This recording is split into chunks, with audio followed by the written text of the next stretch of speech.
Bloody Mary। उसने उसका नाम 3 बार लिया, bloody Mary, bloody Mary, bloody Mary, और फिर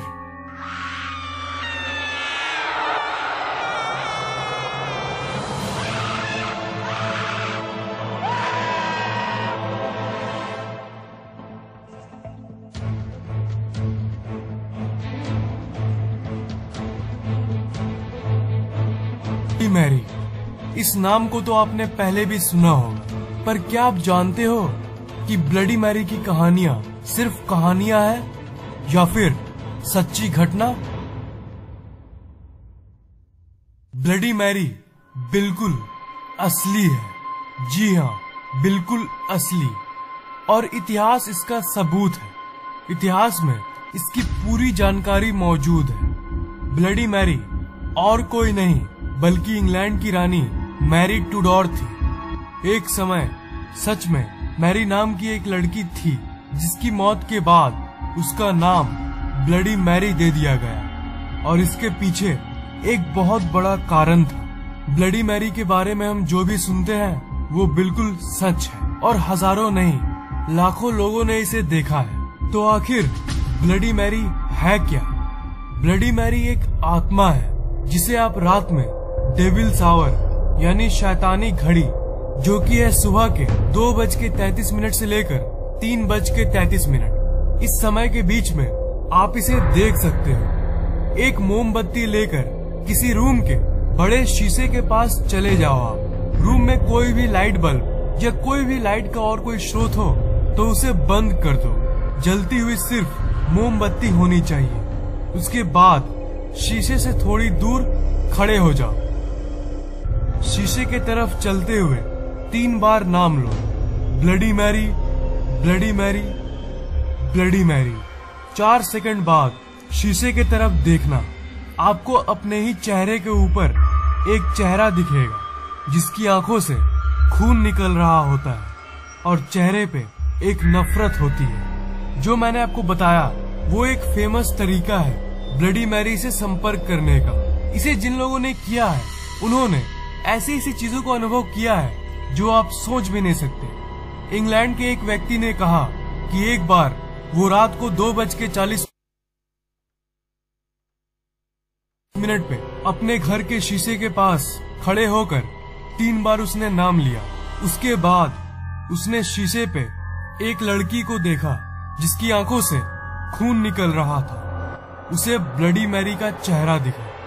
कुछ सेकंड्स तक वो चेहरा शांत था, पर कुछ देर बाद उसने उस मिरर से निकलकर उस इंसान की आंखों को नोच लिया। ये लोग तो तब भी लकी थे, क्योंकि इन्होंने तो बस अपनी आंखों को खोया था, पर कई लोगों ने तो इसकी नाम पुकारने के बाद अपनी जान को भी खो दिया। जो जिंदा बचे उन लोगों का ये कहना है कि इन्हें सपने में वो ब्लडी मैरी दिखती है। ऐसा भी माना गया है कि अगर आपने ब्लडी मैरी 3 बार बोलने के बाद ये कहा आई स्टोल योर बेबी, तो उसे और भी ज्यादा गुस्सा आने लगेगा। इसका मतलब होता है कि मैंने तुम्हारे बच्चे को चुराया, और इस बच्चे के पीछे की कहानी सुन के आप दंग रह जाओगे। 1509 से लेकर 1547 तक हेनरी VIII इंग्लैंड के राजा थे। उनकी 2 बेटियां थी, एलिजाबेथ और मैरी। पहले के जमाने में राजाओं के 1 से ज्यादा वाइफ्स हुआ करती थी, और किंग हेनरी के भी बहुत सारे वाइफ्स थी। मैरी उनकी पहली पत्नी की बेटी थी। मैरी को उनके पिताजी ने कभी स्वीकारा नहीं था और उसके साथ दुर्व्यवहार किया जाता था। नौकरों के होने के बावजूद भी मैरी महल के सारे कामकाज करती थी। उसके पिताजी हेनरी इंग्लैंड के सबसे शक्तिशाली इंसान थे, और वो मैरी के लाइफ को जैसे चाहे वैसे कर सकते थे। इसलिए मैरी ने कभी उल्टा जवाब ना देके जो उसके पिताजी ने कहा उसने वो किया। 1547 में किंग हेनरी की मौत हो गई। जब मैरी बड़ी हुई तो प्रजा को संभालने का जिम्मा मैरी पे आ गया, और मैरी इंग्लैंड की रानी बन गई। 37 साल बाद जाके मैरी ने जिंदगी में आजादी को पहली बार महसूस किया। रानी बनने के बाद अब वो जो चाहे वो कर सकती थी, पर बदकिस्मती से उस समय इंग्लैंड की हालत कुछ अच्छी नहीं थी। पूरा इंग्लैंड एक धर्म के बदले दो धर्मों में बंट गया था। प्रोटेस्टेंट्स एंड कैथोलिक्स धर्म को लेकर इंग्लैंड में लड़ाई चल रही थी और मैरी चाहती थी कि पूरे इंग्लैंड में एक ही धर्म हो, पर इस बात को कई लोगों ने नकार दिया था। प्रोटेस्टेंट्स प्रोटेस्टेंट्स रहना चाहते थे और कैथोलिक्स ही रहना चाहते थे। जो लोग मैरी की इस बात को नकार रहे थे, मैरी ने उन्हें मारने की सजा दे दी। जो लोग एक धर्म को मानने से नकारते थे, उन्हें जिंदा जला दिया गया। इसलिए मैरी को लोग नापसंद करना शुरू कर दिए और मैरी को लोग एक विलन के रूप में देखने लगे। उसके बारे में ये भी कहा जाता है कि वो स्नान करते समय पानी के बदले खून से नहाया करती थी। उसका ये मानना था कि खून से नहाने से ज्यादा दिन तक जवान रहा जा सकता है। कुछ सालों बाद मैरी की शादी भी हुई और वो एक नॉर्मल जिंदगी जीने लगी। मैरी को एक बच्चे की जरूरत थी क्योंकि अगला राजा या रानी उसी के बच्चे को चुना जाना था। कुछ महीनों बाद मैरी की गर्भवती होने की खबर आई। तब मैरी भी बहुत खुश हुई।